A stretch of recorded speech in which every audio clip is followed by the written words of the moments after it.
শেখ হাসিনা সরকারের পতনের পর ভারতে পালানোর সময় মৃত্যু হয় বাংলাদেশ ছাত্রলীগের সাবেক সাধারণ সম্পাদক এবং পিরোজপুর জেলা আওয়ামী লীগের নির্বাহী কমিটির সদস্য ইসহাক আলী খান পান্নার।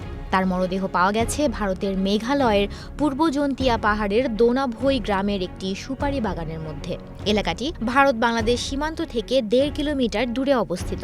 ভারতের অভ্যন্তর থেকে তার মরদেহ উদ্ধারের পর তার মৃত্যু নিয়ে রহস্যের সৃষ্টি হয়।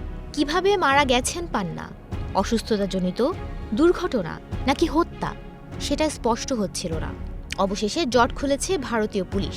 পোস্টমর্টেম রিপোর্ট থেকে বোঝা যায় পান্নাকে শ্বাসরোধ করে হত্যা করা হয়েছে এবং শরীরে আঘাতের চিহ্নও পাওয়া গেছে। তার কাছে থাকা পাসপোর্ট দেখে তার পরিচয় নিশ্চিত হয় পুলিশ।